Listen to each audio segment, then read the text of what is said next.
골로새서 5번째 시간입니다. 골로새서 2장 1절부터 5절 말씀으로 깨달아 속지 않고 굳건하게 라는 제목으로 하나님 말씀 증거하겠습니다.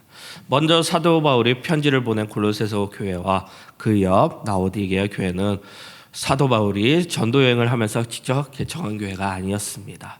바울이 세 번째 전도 여행 가운데 에베소 지역에서 사역을 했습니다. 그때 하나님이 큰 부흥의 은혜를 주셨습니다.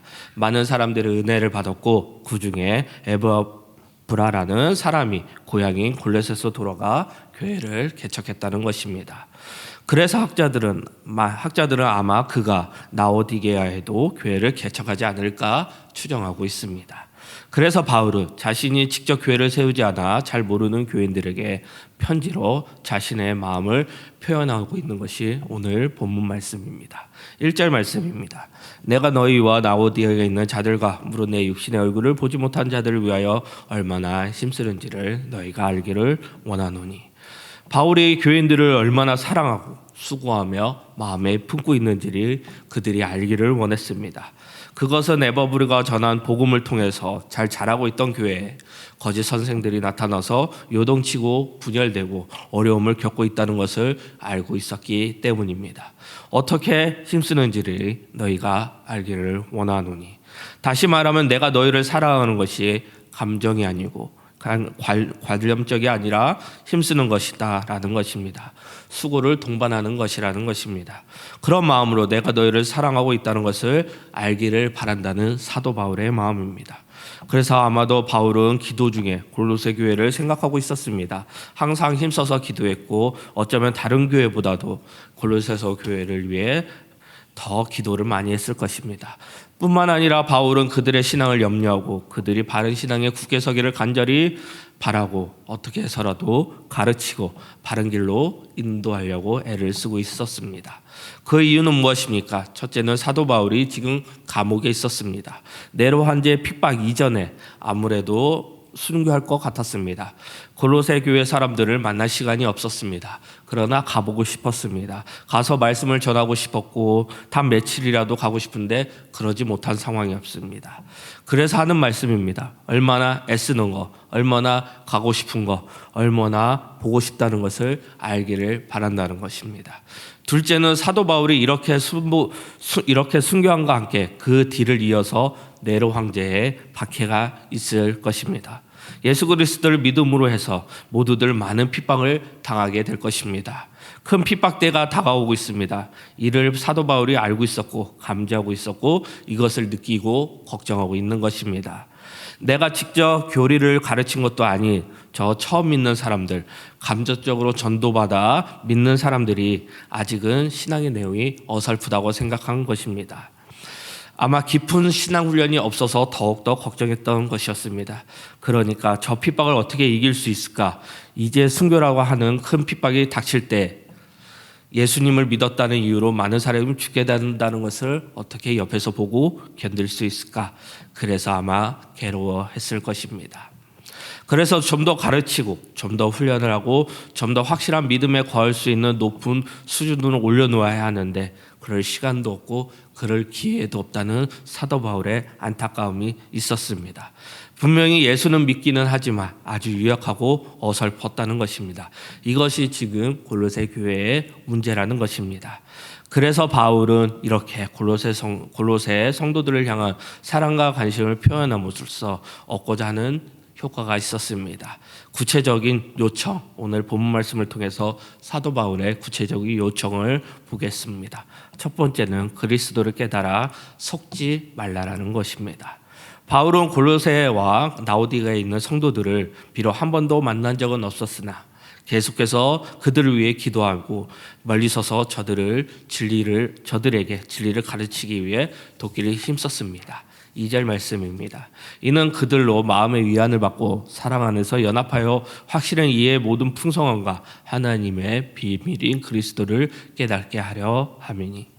바울은 골로새 교회 성도들이 그들의 마음의 위로를 받고 교회가 사랑 안에서 연합하여 모든 성도들이 하나님의 비밀이신 예수 그리스도에 대한 깨달음이 더해가기를 소망했습니다. 성경은 우리를 구원하신 그리스도를 아는 것이 세상에 가장 귀한 것이라고 이야기합니다. 그러나 세상 사람들은 예수 그리스도에 관한 지식을 전혀 귀한 것으로 생각하지 않습니다. 왜 그럴까요? 사람들은 눈앞에 있는 유용한 지식 혹은 이익이 되는 지혜로만 관심이 있기 때문입니다. 예를 들면 연봉을 더 많이 받는 방법, 더 큰 집에서 사는 법 같은 눈에 보이는 당장 손에 만질 수 있는 유익되고 유용하고 이익되는 자신만의 가치가 있는 것을 찾기 때문입니다.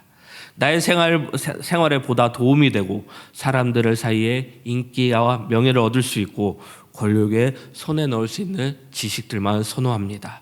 그래서 예수 그리스도에 대한 지식은 무가치한 지식으로 생각하게 될 것입니다. 우리가 사람들에게 복음을 전하는 것이 힘든 이유가 여기에 있습니다. 대부분 사람들은 예수 그리스도에 대한 지식이 그들의 생활에 별로 도움이 안 된다고 생각하고 있기 때문입니다. 그래서 우리가 예수 그리스도를 처럼하면 예수 그리스도가 밥 먹여줍니까? 예수 그리스도가 돈을 벌게 해줍니까? 라고 이야기하며 예수 그리스도에 대한 지식을 거부하게 될 것입니다. 세상에는 자신들의 생활에 당장 유용하거나 이익이 되는 지식만을 선호하는 풍습과 풍조가 있기 때문에 복음을 전하기 어렵다는 것입니다. 심지어 우리 예수 그리스도 가운데 서서 이러한 세상의 모습에 휩쓸려 예수 그리스도를 아는 것이 왜 중요한지를 못 느끼고 있는 사람들이 너무나 많습니다. 안타깝게도 예수 그리스도를 단순히 내가 천국 가는 티켓값을 대신 지불해 주신 분으로만 생각하고 그 정도로만 알고 있는 사람들이 대부분일 것입니다. 그러나 성경은 예수 그리스도를 아는 지식이야말로 이 세상에 지식이 줄 수 없는 그 어떤 유용한 지식보다 가치 있는 것이라고 말을 하고 있습니다. 3절 말씀입니다. 그 안에는 지혜와 지식의 모든 보화가 감추어져 있느니라. 그 안에는 지혜와 지식의 모든 보화가 감추어져 있느니라고 말합니다. 예수 그리스도 안에는 지혜와 지식의 모든 보물이 감추어져 있습니다. 마치 수십만 개의 돌을 가지고 있어도 다이아몬드 하나보다 가치가 적은 것처럼 예수 그리스도를 아는 지식을 가지고 있는 것이 이 세상의 어떤 지식보다 많이 갖고 있는 것보다 소중할 것입니다. 사도 바울의 고백입니다. 빌립보서 3장 7절부터 8절 말씀입니다. 그러나 무엇이든지 내가 유익하던 것을 내가 그리스도를 위해 다 해로 여길 뿐더러 또한 모든 것을 해로 여김은 내 주 그리스도 예수를 아는 지식이 가사 고상함을 인함이라. 내가 그를 위하여 모든 것을 잃어버리고 배설물로 여김은 그리스도를 얻고. 사도 바울은 이전에 자신이 유익하다고 생각하던 것을 예수 그리스도를 믿고 나니까 다 해로운 것으로 여기기 시작되었다고 고백하고 있습니다. 또한 그의 구주 되시는 예수 그리스도를 아는 지식이 가장 존귀하고 가치 있기 때문에 그 지식을 얻기 위해서는 세상의 모든 것을 다 잃어버려도 괜찮다고 고백합니다. 예수 그리스도의 지식을 얻기 위하여 세상의 지식은 다 쓸모없다고 배설물 같다고 과감하게 버리고 있다는 것입니다. 찬송가 94장 주 예수보다도 귀한 것은 없는 찬양은 너무나 유명합니다. 주 예수보다도 귀한 것은 없네. 이 세상 부귀와 바꿀 수 없네. 영원히 죽을 내 대신 돌아가신 그 놀라운 사랑 잊지 못해. 세상 즐거움 다 버리고 세상 자랑 다 버렸네. 주 예수보다도 귀한 것은 없네. 예수밖에는 없네. 과연 이러한 고백이 우리의 삶에도 가능할까요? 예수 그리스도를 진짜 만난 사람, 예수 그리스도를 나의 구원자, 주인으로 고백한 사람들은 이 고백이 가능할 것입니다. 예수님을 만나고 보니까 진짜 이 세상에 예수님보다 중요한 건 없구나 하는 깨달음을 갖게 되는 것입니다.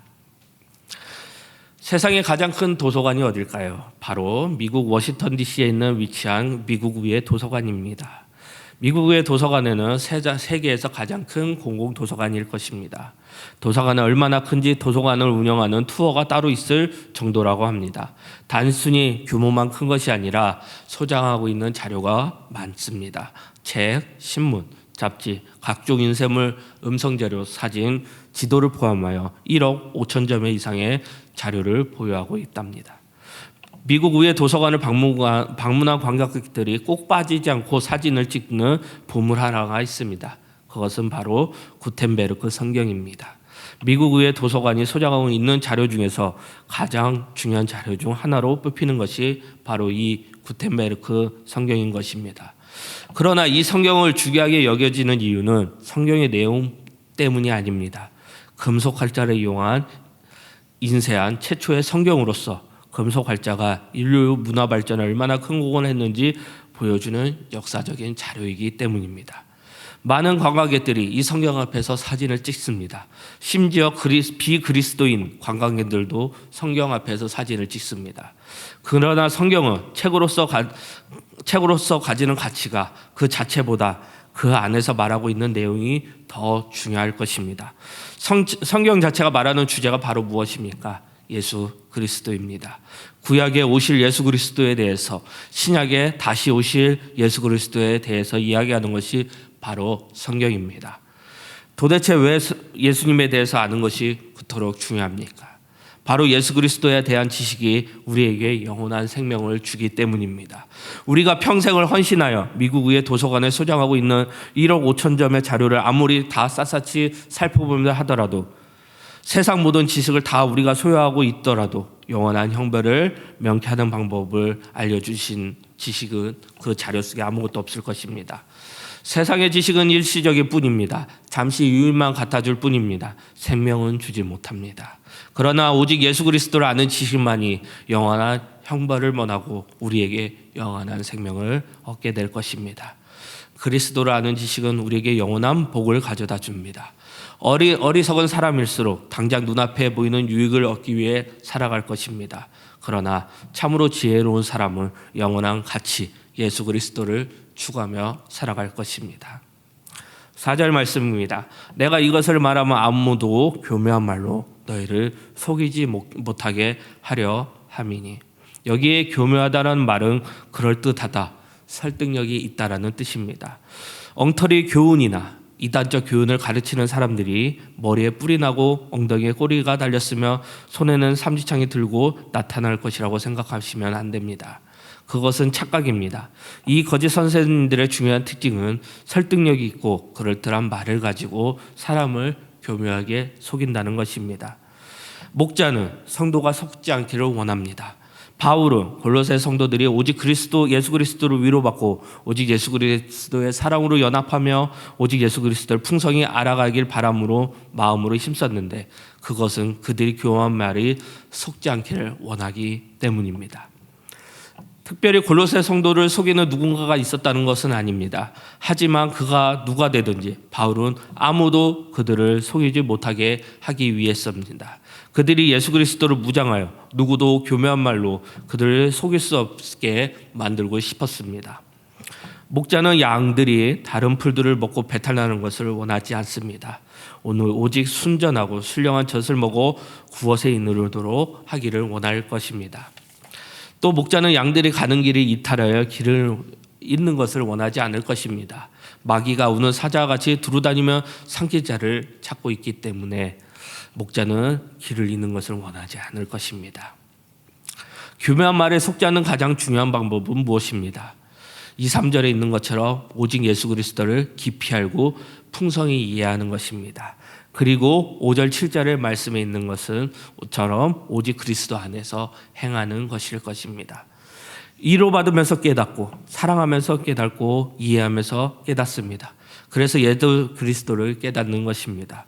혼자 명상해서 아는 것이 아닙니다. 그리스도인은 예수 사랑해서 예수 그리스도를 깨닫는 것입니다. 또 서로 연합한다 되었다고 하는 사실을 깨달으면서 예수 그리스도의 신비한 비밀을 깨닫게 될 것입니다. 그것을 위해서 사도 바울이 편지를 쓰고 있는 것입니다. 거짓 선생들이 나타나 골로새 성도들을 속일 것입니다. 그런데 무슨 내용으로 속였는지 말하지 않고 속이는 방법만 소개하고 있습니다. 그들은 교묘한 말을 사용하고 있습니다. 새로운 이단들의 가르침을 받는 자들이 와서 이렇게 말합니다. 나도 당신처럼 수십 년 교회에 있었습니다. 그런데 이 가르침을 받고 난 후 새로운 세상이 열렸습니다. 그것이 새하늘과 새 땅이었을 것입니다. 이들은 처음부터 자기들이 무엇을 가르치는지 말하지 않습니다.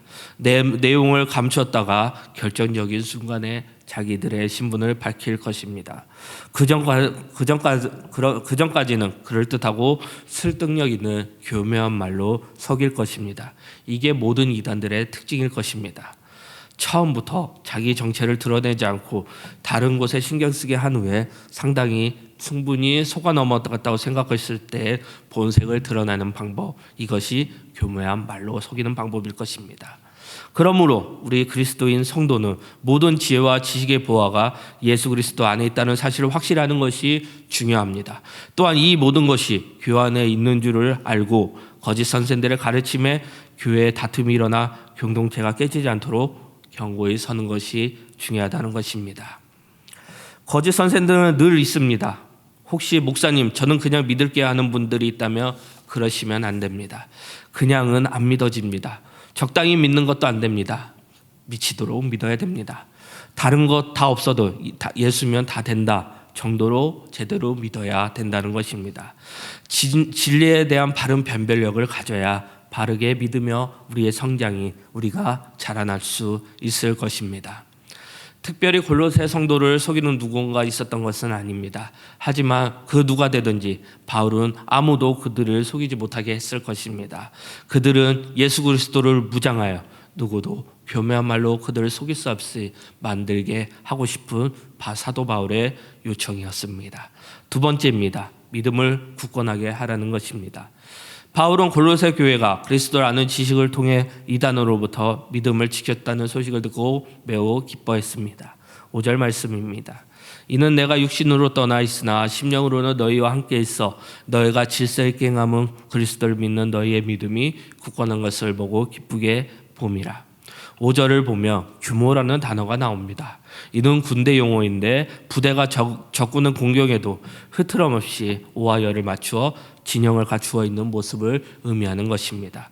골로새 교회가 이단들의 잦은 공격과 거짓 교사들의 거짓 교훈에도 불구하고 흔들리지 아니하고 신앙을 굳건히 지키고 있음을 보여주고 있는 단어입니다. 또한 5절에 너희의 믿음에 굳은 것이라는 표현이 나옵니다. 이거 역시 군대 용어입니다.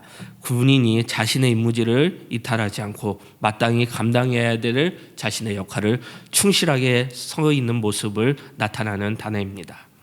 비록 이단의 공격과 도전의 앞에는 몇몇의 낙오자가 발생할 수도 있습니다. 믿음을 버린 사람들, 믿음이 변질될 사람들, 의심을 이겨지 못하고 흔들리는 사람들도 있을 것입니다.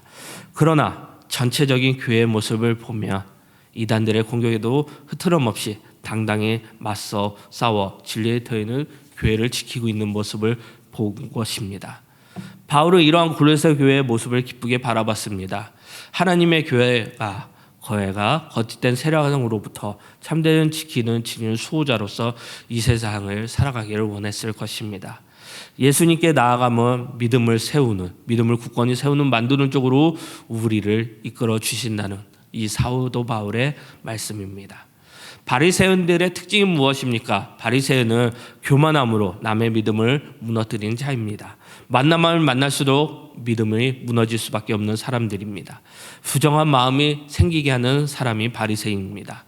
반면에 어떤 사람과 대화를 나누며 믿음이 세워지고 긍정적이 되고 비전과 꿈을 갖게 되는 사람이 있습니다. 이거는 바리새인과 반대인 하나님의 사람입니다. 그런데 바리새인과 같이 이런 악한 자들은 꼭 옆에 와서 우리들의 신앙을 믿음을 무너뜨릴 것입니다. 무너뜨리는 사람은 무너져야 세울 수 있다고 얘기합니다.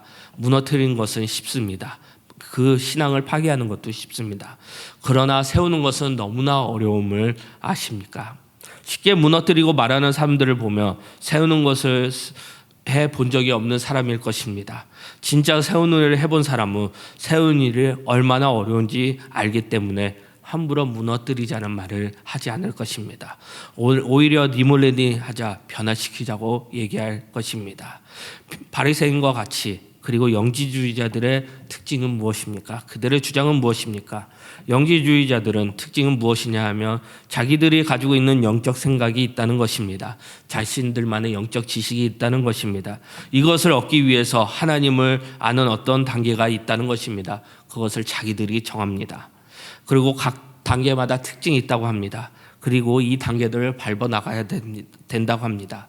그래서 영지주의자들은 그들의 특징은 복음을 너무나 어렵게 만들고 복잡하게 만들고 애매모호하게 만드는 것입니다. 그러나 진짜 복음의 특징은 무엇입니다? 단순하다는 것입니다. 복잡하지 않습니다. 지식인들만 알아들을 수 있는 것이 아닙니다. 복음은 지식인들이 아니어도 할 수 있습니다. 우리는 죄인이고 예수님이 우리 죄를 위해 죽으시고 우리가 예수님을 믿고 영접할 때 구원을 받는다. 이것을 배워야 한다는 것입니다. 누구나 다 이 내용을 받아들이며 이 내용을 믿음의 고백이 있으며 우리가 구원받을 수 있다는 것입니다. 그런데 영지주의자는 어떻게 합니까? 무식한 사람들을 이해할 수 없는 독특한 단계를 만들어서 지식이 있다고 말합니다. 특이한 지식. 이것이 한국교회를 예수 그리스도를 믿는 걸 어렵게 믿는다고 생각합니다. 우리가 많은 훈련을 받아서 그리고 많은 단계를 거쳐서 복음을 얻는 것이 아닙니다. 초대교회를 보시기 바랍니다. 그들은 예수님을 사랑하는 마음으로 예배를 드렸습니다. 그리고 그 자리에 성령의 기름 부으심이 있었습니다. 그리고 증거했습니다. 그리고 교회가 부흥했습니다. 성령의 기름 부은 자들은 그들의 삶이 변화되었습니다. 그리고 그들이 모인 곳이 교회였습니다.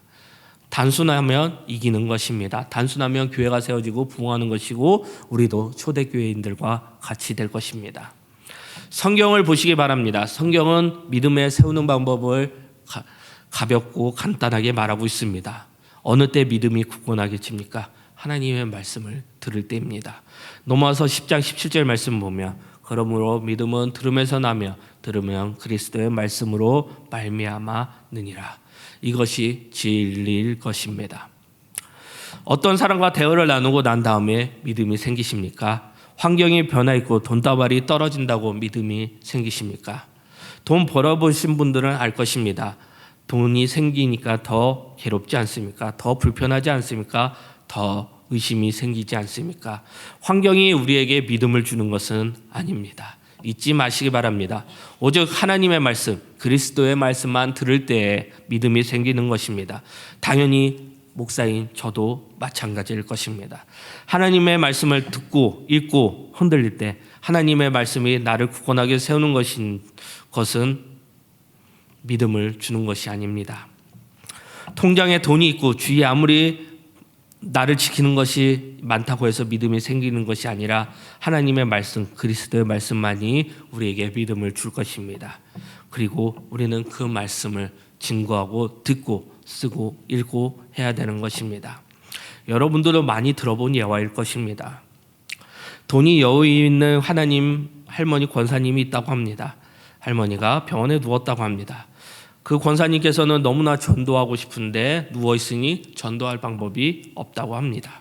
그래서 이 권사님이 쓴 머리가 무엇입니까? 성경을 읽어주는 아르바이트를 모집했다는 것입니다.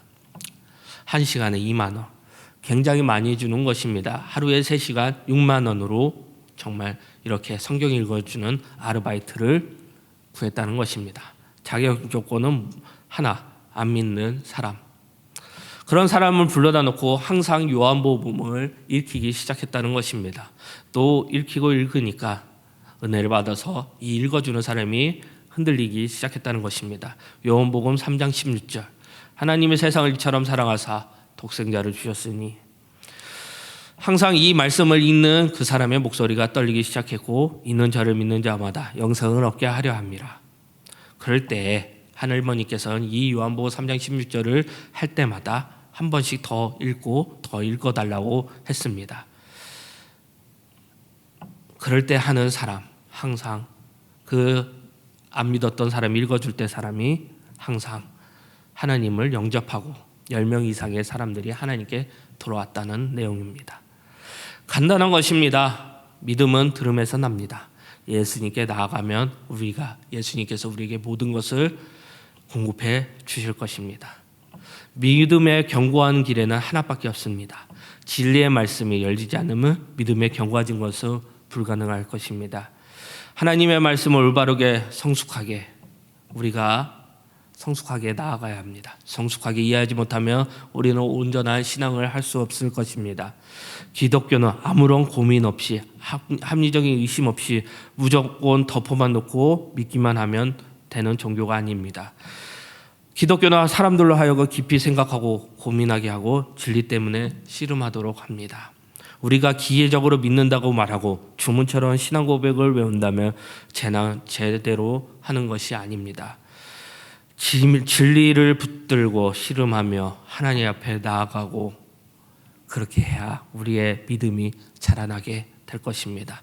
항상 하나님의 말씀을 묵상하며 곱씹으며 하나님이 나의 참된 아버지시며 예수 그리스도가 내 죄 때문에 그리고 이 세상을 너무나 사랑하셔서 예수님이 이 땅에 오신 것과 예수님을 믿는 영생이 내 안에 진짜 들어왔을 때 우리가 믿음으로 이 땅 가운데 우리도 영원한 생명을 얻게 될 것입니다. 굳건하게 만드는 것으로 우리를 이끌어가게 될 것입니다. 믿음을 생기는 걸 보고 말씀의 인생을 거시기 바랍니다. 말씀으로 우리의 믿음을 굳건하시기 바랍니다. 이것이 사도 바울의 요청일 것입니다. 말씀 마무리하겠습니다. 사도 바울은 골로새 성도들을 향한 사랑과 관심을 표현함으로써 그들에게 요청을 하고 있습니다. 그리스도인은 모든 지혜와 지식의 보화가 예수 그리스도 안에 있다는 것을 확실히 아는 것을 중요합니다. 또한 이 모든 것이 교회 안에 있는 줄 알고 거짓된 선생들의 가르침으로 우리가 교회가 공동체가 깨지지 않는 것을 주의해야 할 것입니다. 믿음을 견고하게 하는 길은 하나밖에 없습니다. 진리의 말씀이 열리지 않으면 믿음은 견고하게 되지 않습니다. 올바른 진리의 말씀, 예수 그리스도를 온전히 깨닫고 예수 그리스도의 말씀을 온전히 들음으로 우리의 믿음을 굳건하게 하시길 바랍니다. 골로새서 총 주제는 예수로 충만한 삶을 사는 것입니다. 우리도 마찬가지입니다. 예수로 충만한 삶을 살게 될 때 이단에 빠지지 않고 믿음으로 굳건하게 서서 모든 죽음의 핍박, 두려움에서 이기게 될 것입니다. 예수로 충만한 삶을 살기를 바라는 홍도의 성도님들이 되시기를 축복합니다. 그리고 예수 그리스도의 모든 은혜가 함께하기를 기도합니다. 골로새서 주제인 찬양, 충만 찬양하겠습니다.